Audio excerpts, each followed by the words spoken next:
Okay, we're opening the meeting with the public hearing on annual MS4 stormwater report. I'm going to turn it over to Mike for a few brief comments, and then we'll vote on accepting it, I guess, later. Okay, basically the MS4 is, The MS4 is a multiple sewer system that is a requirement under DC for us to monitor and to control. It mainly comprises the Continental Village portion of the town. It has about 190 outfalls. It also requires that it be checked periodically to ensure, especially during dry testing, that there is no accidental or deliberate discharges into the waterways. Obviously, it does also butt up against Cortland and Putnam Valley. And because of that, it's very important that we be able to monitor our water flowing out of the different sewer lines, and to ensure that only quality water, in fact, is flowing through that. In addition, we talk a great deal about stormwater in the town. Our conservation board meets every month. We discuss it. It's on the agenda. It's not just for Continental Village, which this is mainly about, but it also encompasses the town overall. We consider any stormwater issues at all.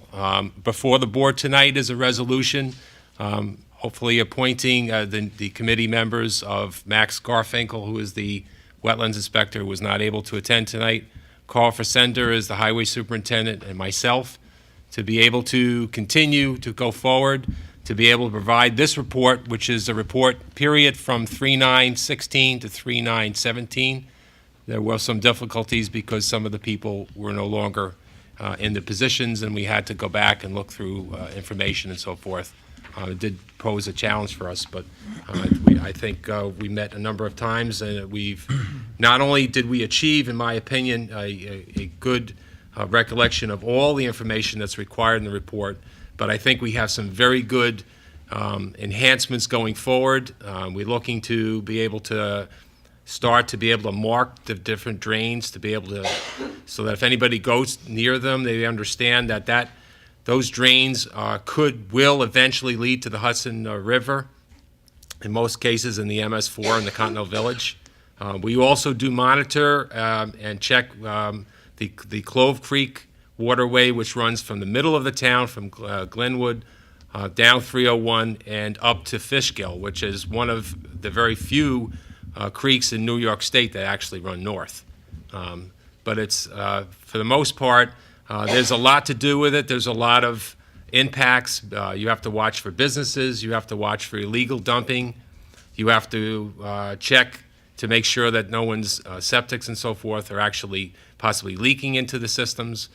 We will be doing checks at the borders of our town as well, and also probably run checks of the waterways running into the actual two villages of Nelsonville and Cold Spring, to ensure that we are monitoring our system and making sure that we are not polluting and creating that problem. So I think we've done a lot of good work on it. The other thing to bring out, that any concern that's brought by a citizen in this town is evaluated by this committee. The committee was originally started with Rich Shea and Nancy Montgomery and Barbara Scucciamaro, who've actually laid the foundation for this program. But this program continues. It continues to grow. It continues to, I think, become a program that is worthy of recognition going forward. So with that, I would hope that the report, as it's drafted, will be accepted to be finalized. We will incorporate any comments, evaluate any comments the public has tonight or any time prior to the report being submitted, which will be the end of May. And then anything going forward beyond that will be in the next reporting period.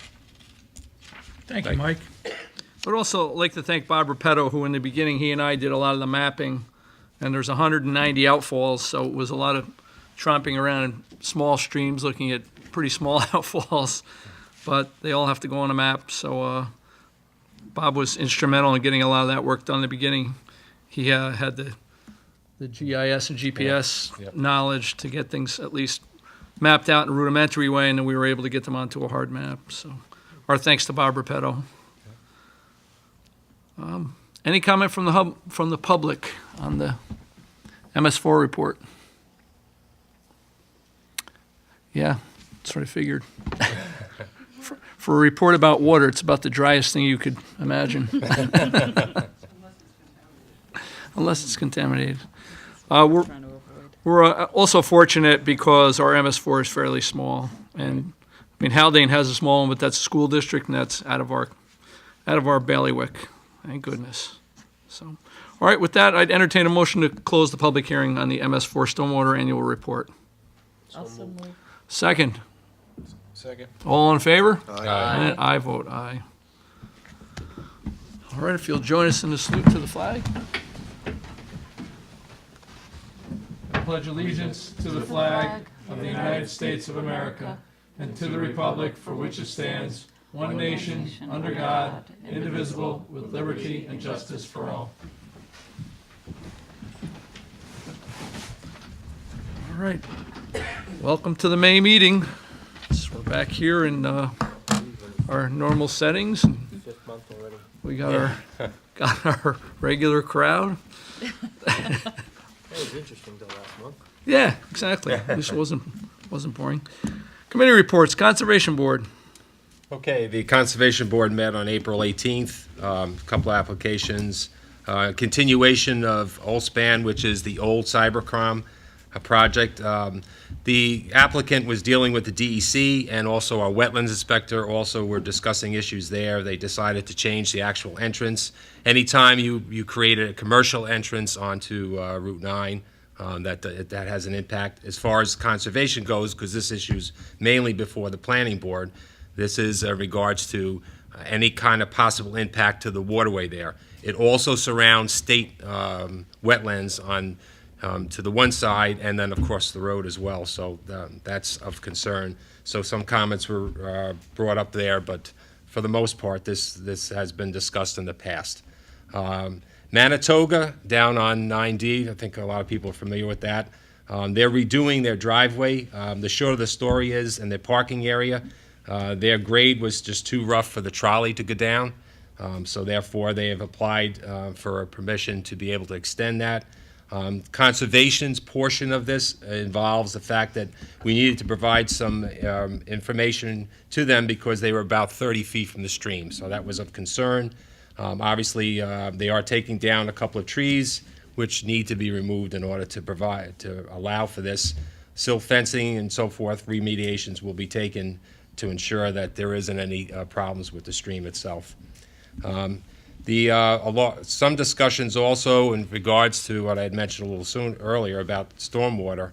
There are some projects in town, or some developments in town, that are being discussed for issues such as Glassbury Court, the Cold Spring Farms, which had began on Route 9 there near the Olspan project, actually had some concerns regarding the fact that they started some stormwater issues, or rather designs, but they didn't finish them. So there is assistance by our group to be able to provide some direction to help them until they actually start development again.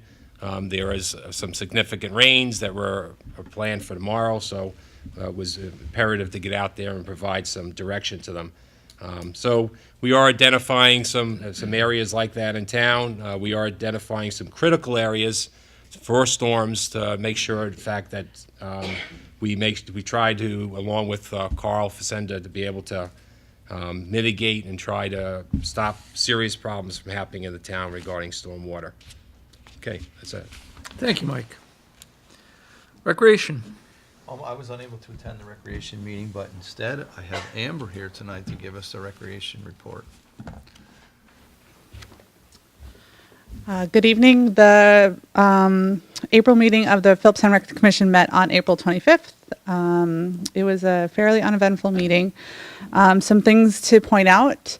Our summer camp registration is going very well. We are almost at maximum capacity for a majority of our weeks. So I recommend that if people haven't registered yet to do so soon, because we are starting to build up on our wait lists for all of our programs, not just the ones that normally fill up. It's across the board.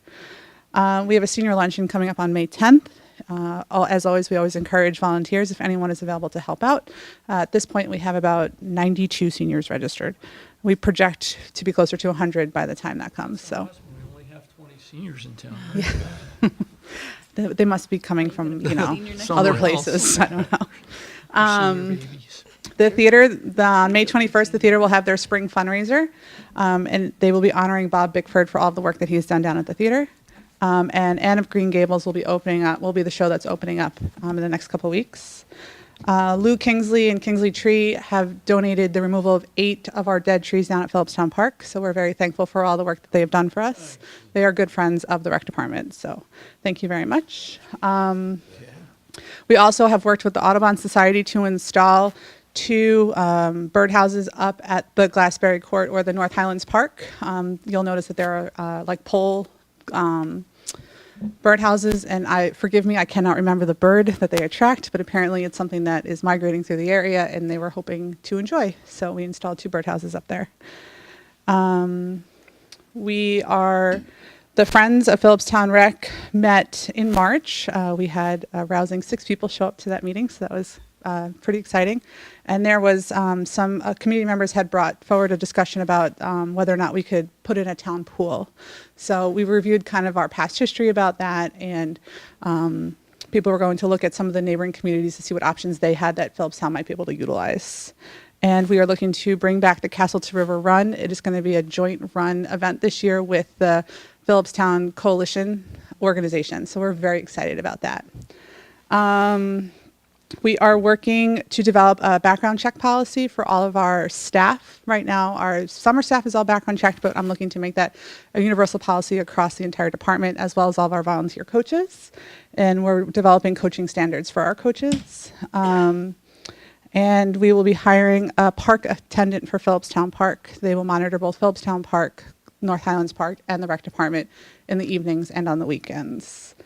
And unfortunately, we had to accept the resignation of Jane Ponton. She is moving to Florida. Her last meeting will be our June meeting. And I'd like to publicly thank her for all of her time that she's put on for the rec department. And I will be forwarding you that resignation for your acceptance. So, any questions? Yeah, it's nice to have you here presenting that. Well, it's nice to be here, so thank you. John's is usually so boring. Thank you, Amber. Putnam County Coalition that Cares. Well, that was news to me that the coalition's going to partner with the, conversation that Danielle just started. Yeah, your own mic, right? my own mic. Oh, you want them both? I'm gonna get my own lavalier mic. Yeah. So the coalition will meet on May 24th at 3:30 at the North Highlands Firehouse. We're fortunate on that day they will have the officer in charge of Cold Spring Police Department, Larry Burke, and Putnam County Sheriff Deputy Paul Piazza at that meeting to answer questions about law enforcement's role in the opioid epidemic. That's about all I have. I did attend the Putnam County Mental Health Association recognition breakfast yesterday, and their guest speaker, Mike Chico from Dutchess County, who was a big part of putting together Dutchess County's new stabilization center.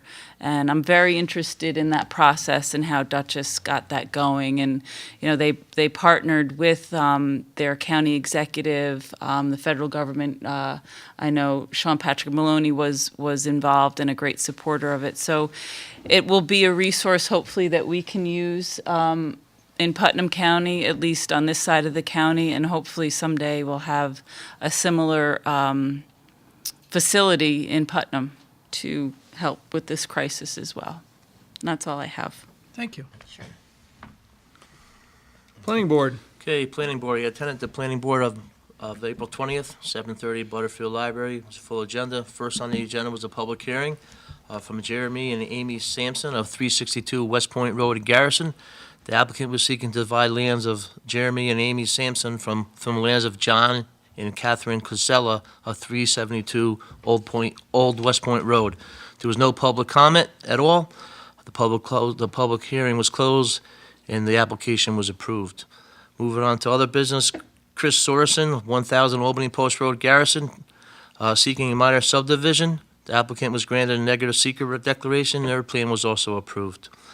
Number 3 was John and Kimberly Sabatini, 101 Dix Castle Road. They were before the planning board and had an approval back on May 2016. They approached the planning board last month as well, and all they're doing is reducing the square footage of the footprint from 1,492 square feet to 1,206 square feet. The applicant was also approved. Negative secret declaration was also approved. Next item on the agenda was Stone Crop Gardens. As you know, they've been before the planning board for the last several months as well. The major concern up there for the planning board was where the handicap parking was going to be located. They did meet up there during the week before the planning board, and they came to a conclusion of an agreement where the parking should be.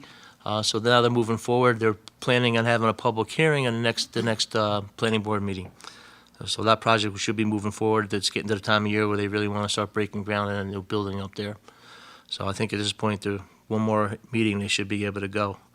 The next item on the agenda was Hudson Highland Reserve. It's been on the agenda for quite some time now. As everyone's probably fully aware, it's a 200-acre plus subdivision with about 24, 25 homes they're looking to build up there. With the environmental assessment and the conservation findings behind them, they are ready to start moving forward with the process. The planning board was finally able to make their site visit over the last several months. Their site visit had to be canceled due to weather-related issues because we had snow twice. So they did do their final walkthrough. They spent approximately 2 hours up there walking the property. So Glenn Watson came back with revised plans with the comments from the planning board's visit that day. As everyone knows, this is a pretty complex project, and the owner of the property really wants to move forward, but the planning board is a little apprehensive at this particular time. There's still a lot of unknowns that need to be worked out. So they'll be before the planning board for quite some time, I'd say, over the next several months, but I'm sure the project will move forward. It's just that everyone wants to be cautious because this is the first type of project they had here in Philipstown. So they're taking the time to make sure everything is done right. Mr. Gaba indicated the next steps would be to focus on the seeker and the density calculations. So that's what they're looking at next for probably their next meeting. Last on the agenda, as Mike also mentioned, Osband, which is the old Cybertron building up there, as you indicated, they're looking to change their entrance. They've been before the planning board several times too as well. But they indicated, Mike, that they got the conservation board gave them a conditional permit. Is that correct? That's right. Correct. That's okay. Just want to make sure that's correct because that's what I was under the impression as well. Yeah. Okay. So Glenn Watson and Mary Rice presented the plan's application. It was approved with a negative secret declaration, and this will require a state wetlands permit. The next planning board meeting is May 18th, at 7:30 Butterfield Library. The meeting was adjourned at 9:45. Thanks, Bob. Zoning. I'll try to make it exciting for you. Just make it quick. I attended the April 24th meeting of the ZBA. There were 2 items on the agenda. Public hearing for Stone Crop Gardens, 81 Stone Crop Lane. They are seeking a height variance for a height variance of 7 feet for a proposed new building. The public hearing was held and the appeal was approved unanimously. Second item was review of an application for Grasso Index Industrial Design, 1602 Route 9 Garrison. He's also looking to put an addition on his building. The application was deemed complete and the public hearing was scheduled for May 15th. How was that? That was great. Wow, that's exciting. That's the next meeting of the ZBA, May 15th, which is a change. I don't think that was, Yeah. because they had their one late in April, so this one had to be What, pushed is this back. the exciting part? This is it. It's crazy after this. Okay. Thanks, John. You got it. Highway. We do not have the highway report, but we have, Carl, anything from you, Carl, this evening? Are you all set? We'll get to it. We'll have a real exciting report next month. Know that they're working really hard Yes, because they I see are. them everywhere I go, and I go around a lot. Yeah, we know. So Thanks, Carl. we'll have a 2-month report next month. How's that? Roads look great. Doubleheader. We actually got a note that the roads look great. Yes. We have gotten several compliments about the road conditions, so. Carl's a good worker. Building and land acquisition, we have to meet with Mike to square some things away so we can do the kickoff over there. We did have a meeting, job site meeting. Bobby and I met with all of the contractors, excluding, we were missing somebody. HVAC was not there. But the water was shut off, the power was relocated to a temporary panel, and Mike was ready to go. We got the container out. I know you guys got some of the stuff Yeah, out. I know the containers there, believe me. Yeah. You didn't break a nail, did you? There's no files in there anymore. Oh, so, can all that, we'll talk about it offline, but Yeah. we Got can rid of get all rid of those some more files? things. You're They're all the, scanned. Had a girl. but I mean, all those files, when is the, so the shredder came? And you're the greatest. Wow. Some of those, we'll talk about that, but so those filing cabinets in there that can probably put in storage or be thrown away. Either We got one rid of the a two, lot of right? them. We loaded them onto a highway truck. We emptied a lot of those drawers. Yeah. Good. Yeah, thanks, guys. So if- Thanks you're for your help. welcome. Thanks for Anytime. coming in. I came down, you were already gone. So, Because John told me to get there 7:30. that's right. And you were there too, Marie. So we'll, I'll give Mike a call tomorrow and see when he's gonna start tearing it up. Yeah, I think he wants to sit down with us to go over a couple of the items, because there's a couple loose ends in the contract. So sooner than later, You tell me. I'm in town I'll give you a tomorrow. call. I'll give you a call tomorrow. I gotta look at my schedule, because tomorrow I got a crazy day, and then, We also, Bobby and I were scheduled to meet with Justin this evening. I had to cancel it because I was running late, but I'm tentatively gonna meet with him tomorrow at 10 to go over the relocation of the stair. all right. But we may do it Saturday, depending on We what also had happens. with Mike Carr, the engineer, but he said that he would really needed an Yeah. architect to get through, design to it. make the design, so that's why we got Justin involved All right. at this point. I submitted for some funding for that elevator, so we'll see what happens, what comes of that. Came up and measured the windows again for the final measurements, so that's all set. We're gonna order the windows. And on the HVAC up for this building, I checked with Comfort Master, they did get their paperwork to get going. He did order the equipment, it's gonna take him about a week to 10 days to get the equipment that he needs to start work here. Yeah, we authorized him 2 weeks ago to order the equipment, but whatever. As soon as he can get going, that'd be great. All right, so a lot going on, obviously. Putnam County Legislator, She had a conflict. okay.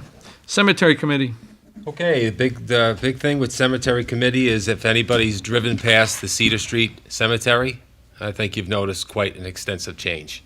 Over 30 graves are being worked on at this point. wow. It is extensively being worked on this year. We made a decision, anybody knows in the past, we've done a lot of renovations at the, restorations rather, at the Mountain Avenue Cemetery. However, we decided, the feeling was after this, especially after the snow melted, that we really need to go into the Cedar Street Cemetery. There were a lot of smaller stones and so forth that needed to be repaired, but we're making some real headway there. We plan to stay on Cedar Street all year and concentrate on that. So, because we do a spring and we do a fall with John Benjamin Stone Mason is fantastic.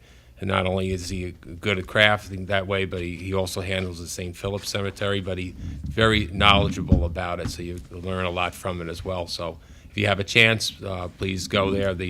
I like the fact that the schools go over there and they actually go into the cemeteries and they actually learn from that, and that's good. That's passing it down to the next generation to be respectful to our, to those that are buried there. So that's the big news there. Obviously, a little later this month, we will place flags at the town cemeteries to honor our vets, and that will be happening probably like a week or two before the Memorial Day. Okay? Thank you. I was at the school the other day, and there was a meeting there that Julia Smith had mentioned, the same group of kids that helped you last year. Yes. There's looking to do, but they're doing something a little bit different this year. They're gonna go in the cemetery and try to find out what people from diseases or so forth, that why Yes. people, oh, so Yeah. you're aware of that, okay. Yes, fine. and that they maybe consider adopt a grave so that they can actually look at a grave and then try to find out the history behind it. For instance, we were all fascinated with Millard Fillmore, and was it related to the president? Turned out it was really middle names, and it wasn't related, but Millard Fillmore was the president of the United States, 13th president, and he came from New York, but it didn't have a connection, but that's just sometimes where it leads. We are pulling maps out also. I'll have more on that next month, but we may have actually discovered a Revolutionary cemetery in the town based on old maps that were found through the Library of Congress. So that's I know quite that there was one here. yeah. So there's so People that talked about it, yeah. that are we have a fantastic research group. Some of the ladies on there are just terrific. I mean, Yeah, they I just heard it was on Fishkill you know. Road somewhere. Is that true? Or? Yes, it's probably the belief is it's probably near Lane Gate on the opposite side before Jaycox, that section. So So out there. we have a few members who are. It's a very difficult area. First of all, you can't park anywhere there. You know, if you've ever tried to in that area, but That'd it's be amazing if you could yeah, locate that. That's true. So that's the kind of things we do. So if anybody wants to join, it's very interesting. That is, yes. All right, thank you. Thank you. Butterfield Library. We have a report here from the Butterfield Library. The Friends of Butterfield are holding a book sale on Friday, May 19th through Sunday, May 21st. They are still collecting gently used materials. Contact the library at 265-3040 or visit them online at butterfieldlibrary.org. Students looking for community service hours can contact the library. The library is pleased to announce a new service, Free Gal. Free Gal? Now patrons can stream and download music using their library card. Patrons can download and keep 3 songs per week. That's pretty cool. I wonder.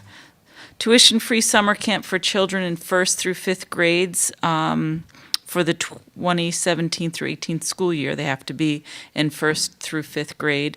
Will take place the week of July 10th. Registration is open. They must be a Philipstown resident. Additional summer camp for middle school students will take place in August. Big Truck Day will take place Sunday, June 4th from 11 a.m. to 2 p.m. Join the library for a fun family day. The library is located at 10 Morris Avenue in the village of Cold Spring. Admission is a donation. Remember that Butterfield offers home delivery to those patrons that cannot make it to the library, so sign up. Just call the library. Thanks, Jillian. Thank you. All right, agenda. Okay, the first item on the agenda is a discussion with regard to Recreation Director Amber Sickles' participation in the Putnam County Committee on Emergency Response and Preparedness. Hello again, Amber. Micah, before I get started, I'm a member of the Daughters of the American Revolution, and so I have contacts for the genealogy aspect of the cemetery down in Washington, D.C., so if you guys need any contacts, I can pass names along and stuff, so, yeah. And there's a lot of local people who do all the genealogy work for the Daughters in New York, and so I can put you in contact with some of those people as well, so, Thank you, Amber. yeah. There's something else you didn't know about me. Every day you learn something new. Well, here's 3 new things. Okay. So this fall, I was contacted by my licensor who licensed me for the after-school program up at Haldane. And after reviewing my resume and talking with Councilwoman Montgomery, she asked if I'd be interested in joining the CRC. The CRC is the Putnam County Community Resilience Coalition. It was established in 2015 to collaboratively assess and improve the county's ability to meet the needs of children before, during, and after an emergency.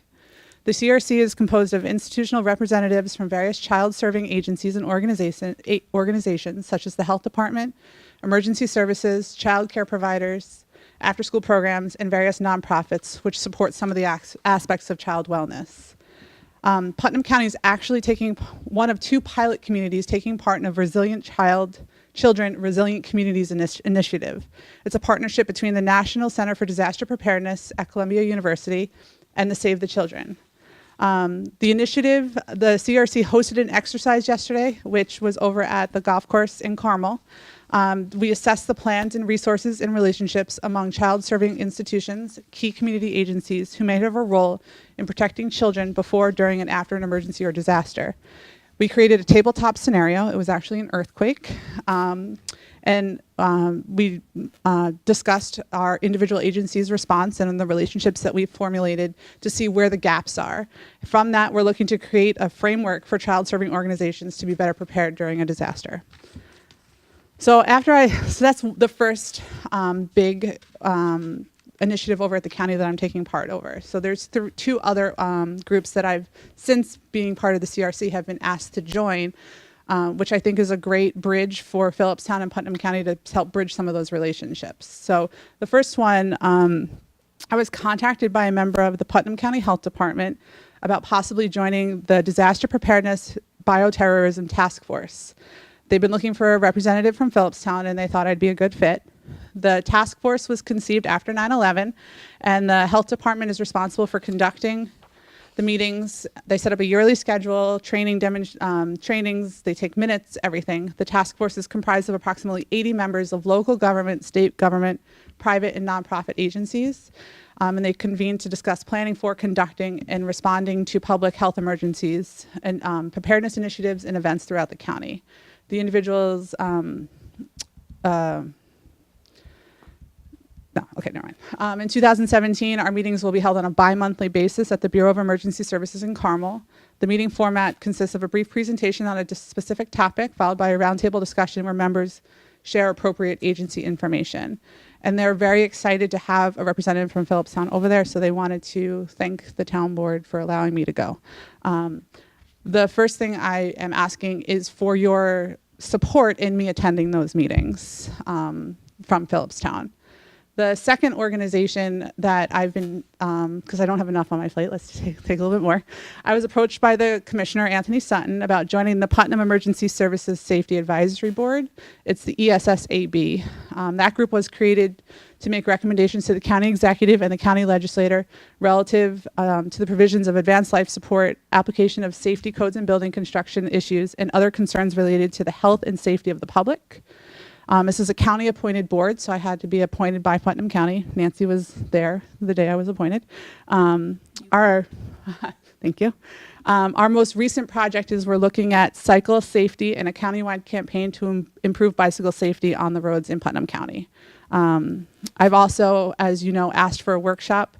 The group would like to come over and formally meet the town board and see what projects are on your agendas that maybe they can get involved in and help improve. I've already brought up some issues that have been in the community, but they would like to come over and meet with you guys and just kind of say, hey, we're here, what can we help you with? So that workshop is scheduled for the end of this month. And again, I'd also like your support in attending those meetings. I'm honored to work with the county to help bridge some of these gaps between county services and Philipstown, and I'm happy to answer any questions that you might have. So one question would be that you're going to be on these 3 separate committees. How's that impact your work at rec? Well, the 2 committees, one meets bi-monthly, so it's every other month, Right. and it's only an hour over All right. in Carmel. The second committee does meet monthly, but that's the CRC committee, which has to do with what I'm doing at rec anyway. So it is the related to the child serving organization. So I'm a representative of the after-school program that we now have, plus we have their summer camp program. So it is part of my job. And the ESSAB meets at night, so it has no effect on my daily job. All right. So if you're willing to do all that. Wow. I just want to say thanks. I know, your training and expertise in all of these areas is a great resource for us, and to have you over there advocating for us, I think is a great use of your time. I did meet a lot of the members of the ESSAB. ESSAB You're at the at the last traffic traffic board, right? safety. Yep. And it's a great group who, our focus at that meeting was bike safety and addressing that. And we have a lot of that here. Yeah, I mean, when I met with them last time, my first meeting with them was when they started the bike safety, and I brought up a couple of key roads here in Philipstown that they actually hadn't even thought of yet. So it was nice to be able to contribute and to also bring up some points of, we get a lot of traffic from the other side of the river and a whole bike traffic. So it's a campaign that has to also branch out to the various different counties around us, because we're seeing a lot of influx of cyclists, and we're working now with the MTA about doing a bike campaign on the trains for people to bring their bikes up. And so We did send Amber down to Emmitsburg, Virginia for Twice. FEMA training Yeah. twice, and that's directly related to this, so it's good to see that training put to use. You know, it's Absolutely. not just that you went down there for a week or, you know, a couple No, of it's days. a lot of work down there. Yeah, it is. Was that mock tabletop exercise a lot like what we did in Emmitsburg? You know, when we did No, the. I mean, obviously what we had done in Emmitsburg was, you know, miles scale. ahead of, it was a full scale, you know. This one was more, it was four modules, and they presented like it was 3 modules. The first module was how do you react in the first hour? The second module was how do you react in hour 2 through 24? And the third module was hour 24 through 72. And what was really great, I think, for a lot of people, I mean, I had a lot of the information going in because of the trainings that I had done, but people were like, well, we're just going to call the fire department. They're going to come and save us. And the emergency services guys were like, well, like, it's not that we don't want to be there, but we need to make sure our guys are okay. And then we need to make sure our trucks are okay. And I think it was a really eye-opening experience for a lot of people to say, oh, well, okay, so we really could be on our own. Like, we really could have to learn how to deal with situations like this. Like, the first 24 hours is just, you're just in there trying to figure out where everybody is, what's working, what's not working, like yourselves. And I don't think a lot of people really realize that until they kind of sat down around the table. So we had a fairly good attendance. It wasn't, obviously we would have appreciated more, but it was great. It was a great experience. Brian, like, it's great that you're involved, and couldn't be a better person. You're very level-headed Thank you. and well-educated, obviously. And I think if you can create a bridge between the emergency services in Putnam and in Philipstown, more power to you, because it could be a great thing for all of us if we Yeah. could. Because as you know, the reason we formed our own shelter is because we knew that we weren't getting it from. Yeah, I mean, it's been a great, so far, I've developed a really great relationship with the commissioner, which I think is going to be really helpful when we need it. And I've developed a really great relationship with some key people over there. So I think there's no downside for the town in any of this. I think that there's only benefits. And right, well, And if we can open up the door for, you know, if they are looking for more resources Yeah. from Philipstown, and you could bridge that gap, and we can get more people if they have time, you know, to yeah, I open mean, it up. if anybody is looking for more information on any of the 3, any public, any of our, you know, local nonprofits or businesses, I'm happy to answer any questions and put you in touch with whoever might be a good resource for you. We did this formally, didn't we? We appointed you to these. Did we have to? Not to my knowledge, there's Do we been need no. to do anything? I mean, that's up to you guys. If you guys want me to act as a representative, that would be something that you should. If you just want me to go as on my own goodwill, then I think we that's a should do completely something different. formally. So that's completely in your hands. I don't know. Well, we don't have anything before us, so. Right. We'll- But I think not that, gonna you do know, it right it'll be a now. good idea. I'll try to draft something. Good. for Well, next thanks so month. much, Amber. That's great. Thanks, Amber. Thank you.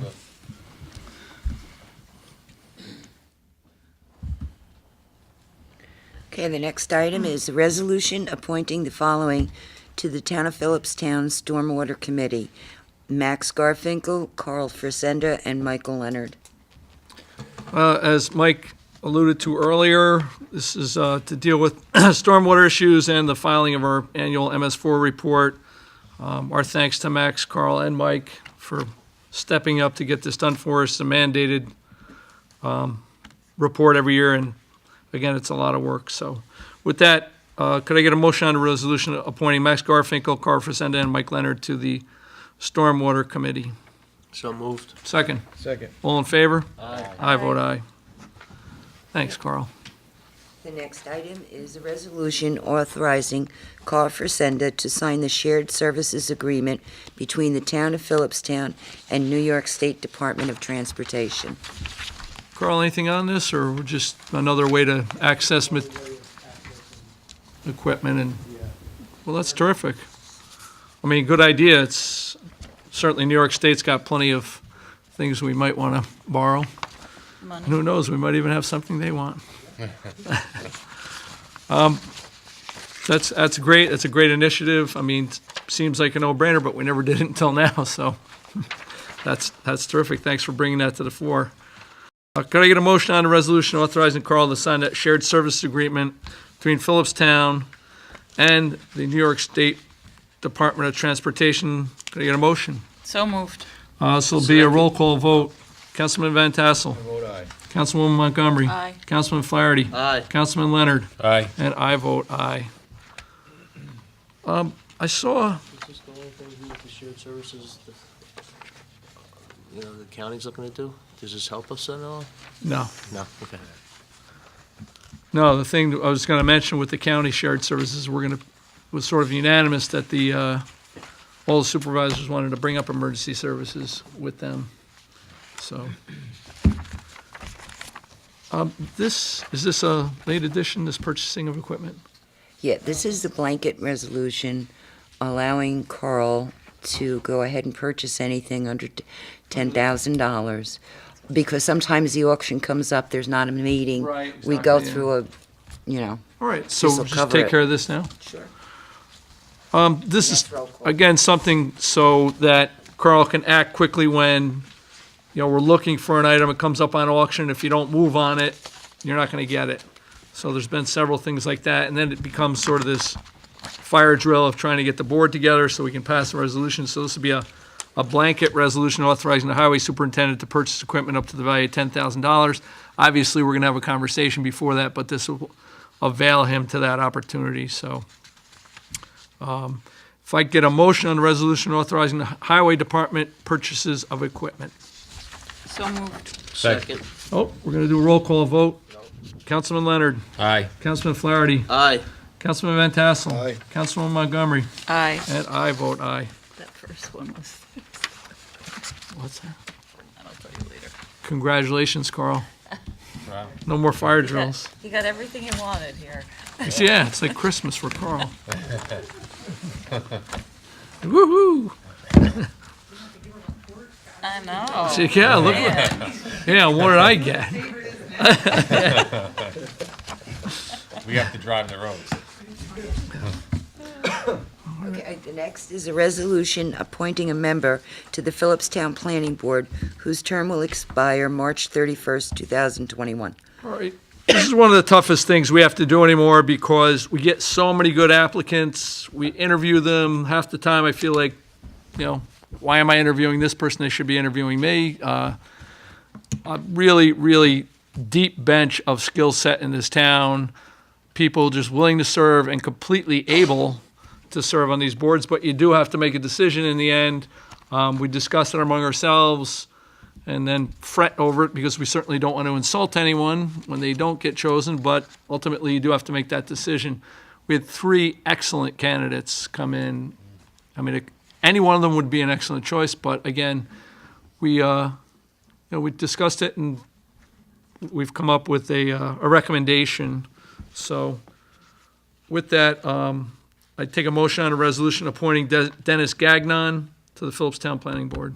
So moved. Second.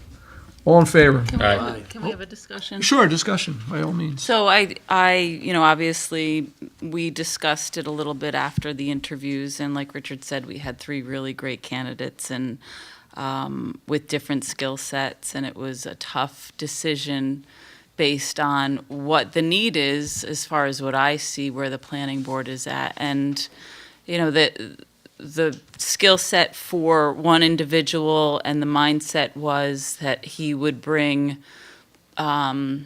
construction expertise to the table, years, and we have that on the planning board currently, 30 years with one individual with construction experience, teaching the trade itself with another individual on the planning board. And I mean, I think we have a really well-rounded planning board as it is. And my experience in the past with, that being the reason, I've heard the focus needs to be like the Route 9 corridor, and we've gone that route in the past and appointed people because of that Route 9 reason.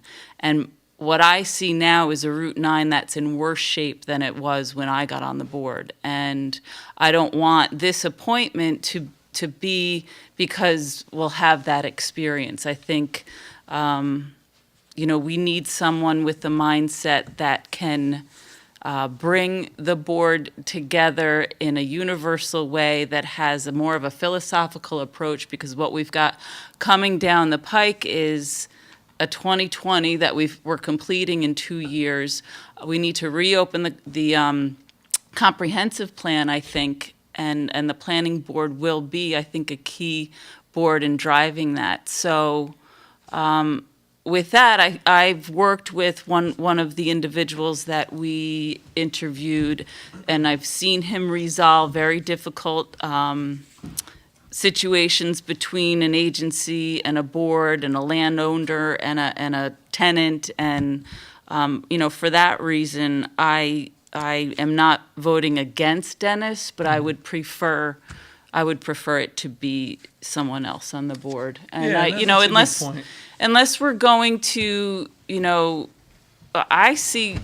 it's the Route 9 issue, I see a Route 9 where a large percentage of those site plans are not being followed. We have many site plans, many properties that are in violation currently, in court currently, and that was the message I heard from the rest of the board. That's why we need to appoint this person. I don't see that's been successful in the past. So with that, if Dennis is that person and that reason, I'm not voting against him. I think he's a wonderful person and got great expertise. I'd love to see him stay involved. But with that, I won't be voting for Dennis. Right, it's never a vote against someone, it's just a No. vote for a person that you would have, your candidate. So, yeah, I understand that. But, all right, so anyway, Okay. back to the resolution. Could I get a motion on the resolution appointing Dennis Gagnon to the planning board? Motion was made. Second, Second. all in favor? Aye. I vote aye. I vote no. Okay. And again, I think you raised an excellent point. It's when we discuss these things, we all have feelings about who we'd like to see on there, and in the end, you're going to vote. I'm voting for Dennis because that's the will of the board. So, and I think he'll be a good member. Oh, I think he'll be a great member, too. I just wanted somebody else. Right. I hope they. No offense at all. See, Amber, you're not the only one. I thought he was a great guy. Carl it's Carl's night. It's him. Jeez, Carl. I hope they stay, Yeah, fix both your want to mind. stay involved. It's like the typical thing when you tell people, it's more like this. When people don't get it, it's not this. No. There is Conservation Board. We know there'll be rec and so forth coming up, so I. Yeah, I we'd hope- like to get someone I on the would- conservation board. Yeah, so I really hope that they may consider it. Don't feel you're not qualified for something, because that's how I started. I was a little concerned of conservation, and I ended up being a lot more involved than I thought. So don't be hesitant in trying something. You'll surprise yourself. It's great groups to work with. Yeah, and we need, again, qualified people, smart people. Yep. So, and that's what we had in this round of interviews. Yep, no question. Yes. All candidates were very well qualified. Okay. Okay, the next item is a resolution approving the point listing for the Garrison Volunteer Ambulance Corps for the 2016 Length of Service Award Program. Something we do every year. It's all about community service, the number of points they're going to get, whether they're going to qualify to have another year of service added to the record. Obviously, these people are out day and night, all the time, performing this. This is the least we can do, is to approve this. I know that there's been some little discussion lately between the Village of Nelsonville and Cold Spring about a LoSAP issue. LoSAP is part of the service. If you are in getting the service, you have to sign on for the LoSAP, and I fully support it. I think it's the least we can do for people who are volunteering, spend weekends, nights, holidays, no matter when, out on call. And if you are in need of an ambulance, you're going to want somebody to come out. So we have 24/7 coverage in this town. I think we're really doing an excellent job with the ambulance corps. There's always room for improvement, and that's something we're going to be talking about with the county too, how to improve, maybe some consolidation efforts again. But with that, I would entertain a motion on a resolution appointing the point listing for the Garrison Volunteer Ambulance Corps, LoSAP. Second. Second. All in favor? Aye. I vote aye. Thank you to all the volunteers. Doing an excellent job. Okay, the next item is a resolution authorizing Supervisor Shea to sign a parade permit for the Cannonball Scholarship Fund scheduled for June 10th from noon to 5. It's one of my duties. Jonathan is putting this on. My duties and responsibilities signing parade permits. It's like a circus around here, so. I'm not familiar with this group at all. Tim Donovan, it used to be the lacrosse. Oh, so now but it's, they- oh, yeah. I see. Jim Cannon. Oh, okay. He coached Little League for many, many years. Oh, In the nice. town. He was also on the Garrison School Yeah, well, Board. yeah. He passed away about a year or so ago, and they're doing this to honor him in softball tournament. They had, Nice. last year, there was the first one. This would be the second one they had, but I don't recall a parade last year. I think you just need a permit. These are blanket permits. I don't think they're having a parade. I think they just have an event, so, Upper Station Road, from 90 to Lower Station Road. well, that's where they're playing the games. Oh, okay. So, all right, I'm asking permission from the board on resolution authorizing me to sign this parade permit. So moved. Second. Second. All in favor? Aye. I'd do it without you anyway, so. Okay, the next is the code enforcement monthly report.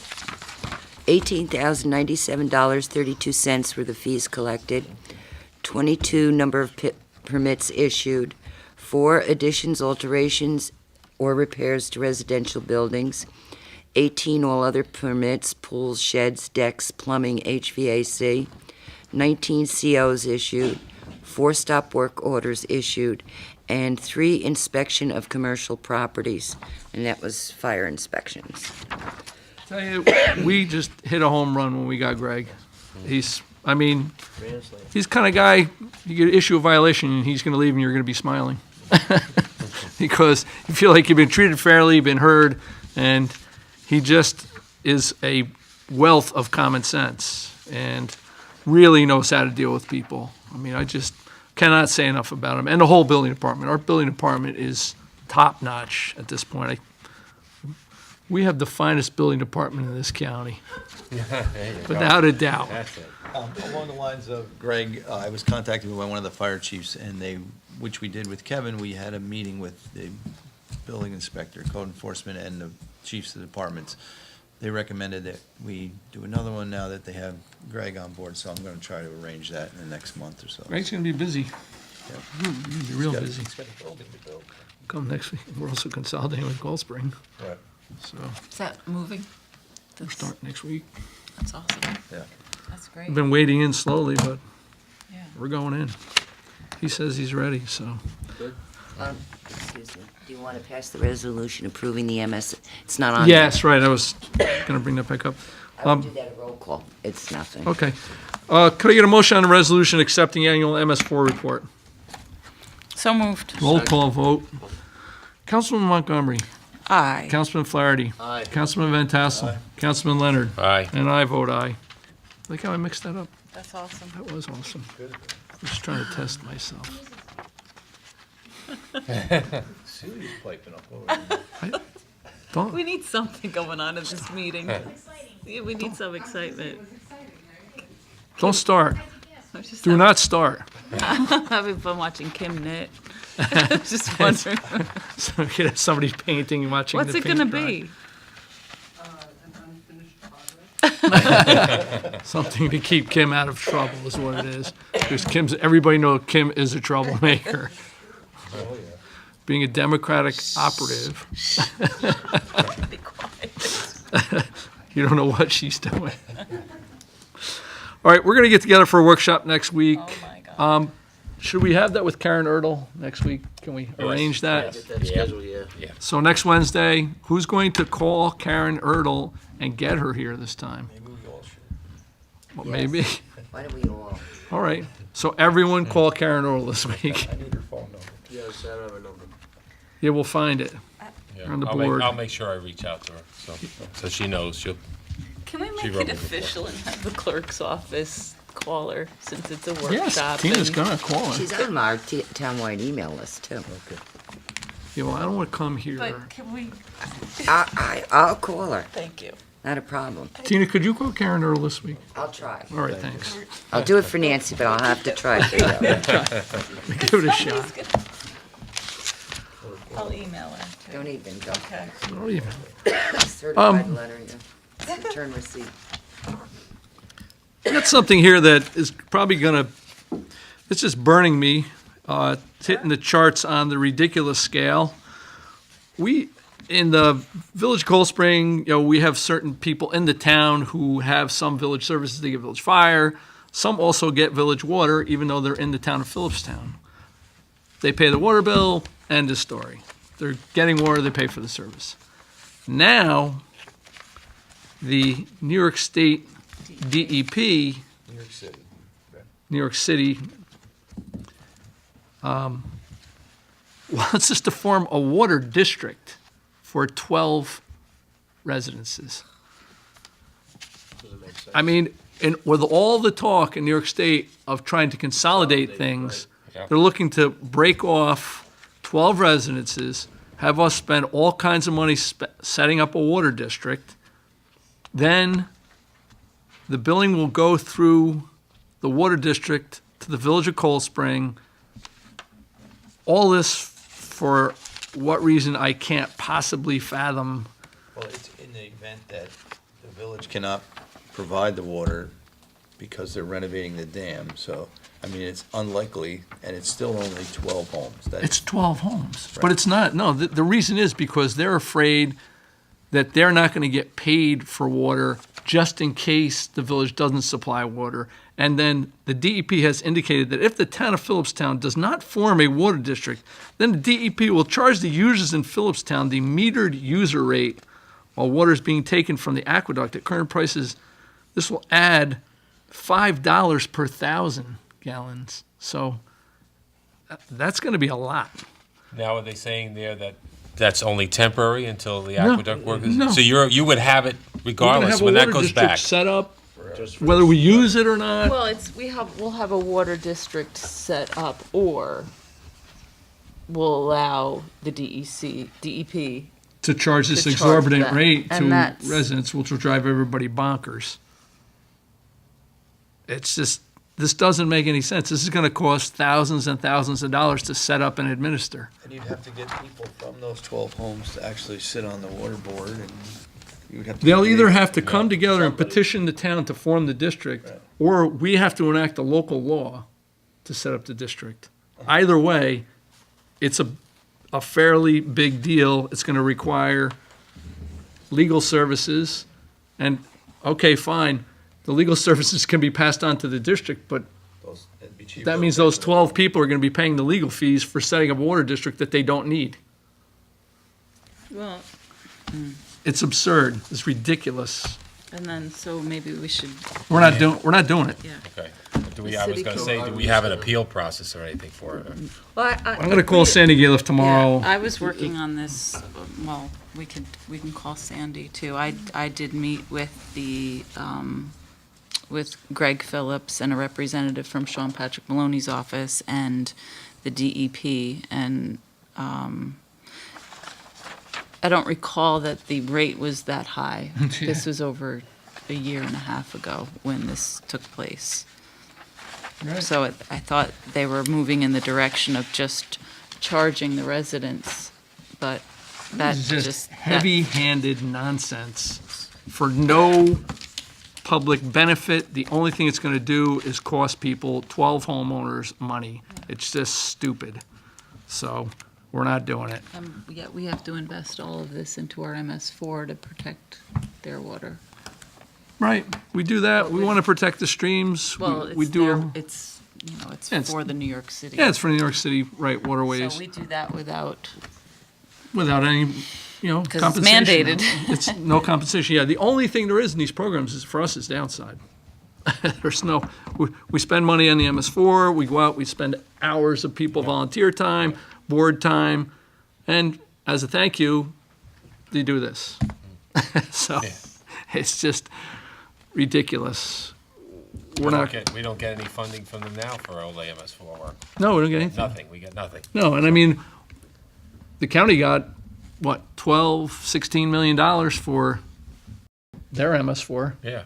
So what's the difference? What's the difference? The Difference difference is, No it their difference. MS4, are they giving that to other municipalities? no, they bought the airport, they bought the golf course, they went on a shopping spree under the auspices of protecting New York City's water.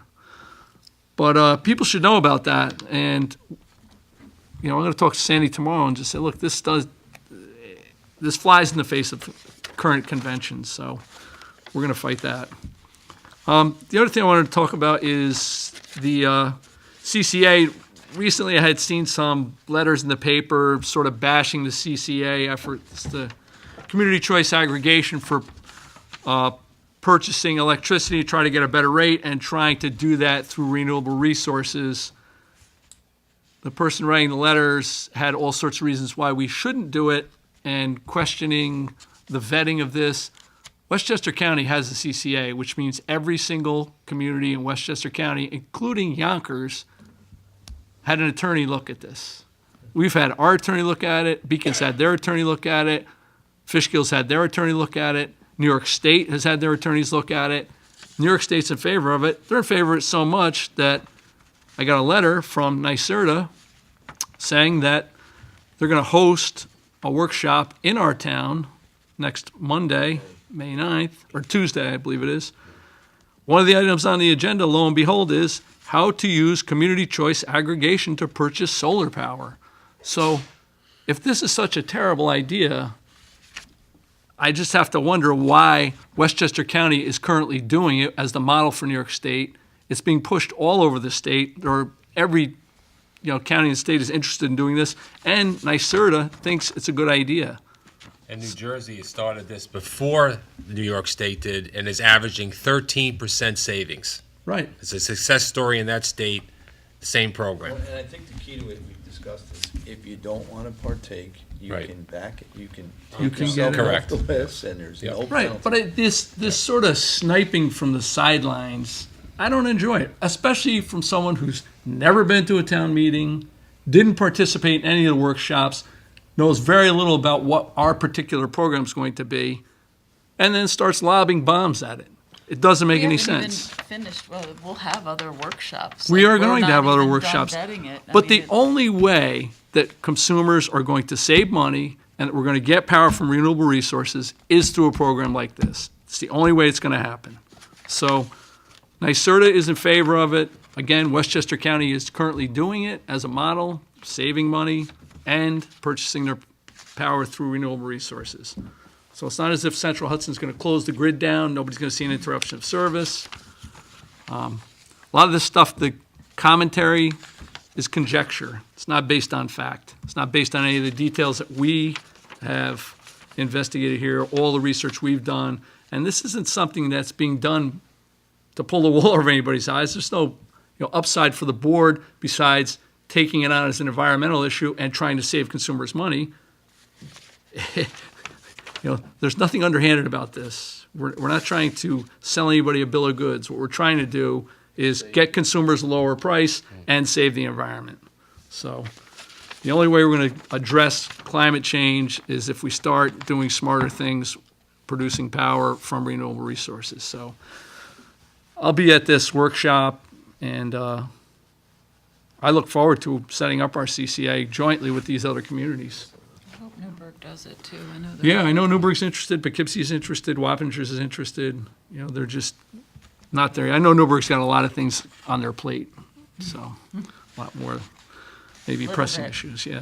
But this didn't go dead. It did. Darn it. But we're going to push forward with that, Put it in. and I know we're going to have great success with it, so. Anything else from the board? Yeah, just one thing, a couple things I got. The Betty Budney Memorial is 100% completed this time. The bench was installed. We're going to have a ribbon cutting for that, though. I was going to think, maybe we should have some type of dedication Absolutely. ceremony or something like that. Yeah. But it was installed last Saturday. I was with Doug Logan, me and him and with Supper, we put it in, so it's 100% completed. I planted some grass seed around it today, so that's completed, so. Nice. A couple of little quick things too. I think today was there was a blood donation today, blood drive in town. Anyone who gave blood, thank you very much for doing that today. This weekend there's a fishing derby for the kids, so make sure everyone's aware of that. So you have your kids. So I always used to bring my kids there every year, and it was always a good thing, a community thing. So hopefully remember to go to the fishing derby as well. I believe it's Sunday. This Sunday, Yeah. May 7th? Okay. And besides that, go Rangers. Anything else from the board? You guys all got an email, I think, from Jill Verricchio from the Putnam Economic Development Council regarding a workshop on the consolidated funding grant applications, which kicked off on the 1st. There are 15 different programs available. There's like $800 million, I think, between different departments being offered. I would recommend that the public take a look at it, people in small business, agriculture, municipalities. It's a great program, and I think, we as a board should take a look at it to see what could suit us. There are definitely, more planning, shared services kinds of programs, so I think the deadline is July 28th, so I'll certainly take a look at it more in depth and give my suggestions to see what could suit us. But if anybody's interested, that workshop is May 22nd over at Putnam County Tops Building, but there are others throughout the region. You could just go on the New York State, I think it's New York State Consolidated Funding Application. Just look it up and you'll find it. It's the 7th year of this program, and they just keep putting more into it.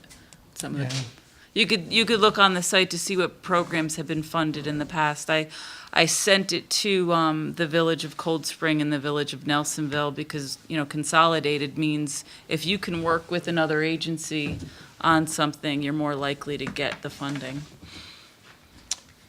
So hopefully we could work together with somebody. One other item, the Royal vouchers have been going over pretty well. I think, Tina, we're down to like over 100 people so far picked them up? Yeah. Okay, I contacted Royal early in the week. I'm in the process of getting some more. So, we do still have some, but they're going pretty fast. That's great. Get 'em on. Yeah. Good. All right.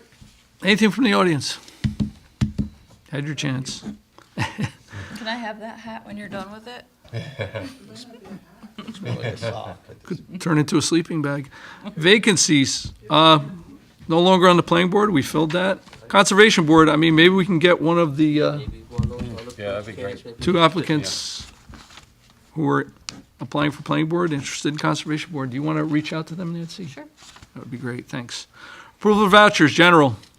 So moved. Second, Second. all in favor? Aye. I vote aye. Highway, So moved. second, Second. all in favor? I vote aye. Continental Village Park District, So moved. second, Second. all in favor? I vote aye. Continental Village Water District, So moved. second, Second. all in favor? I vote aye. Motion to adjourn, Second. all in favor? Aye.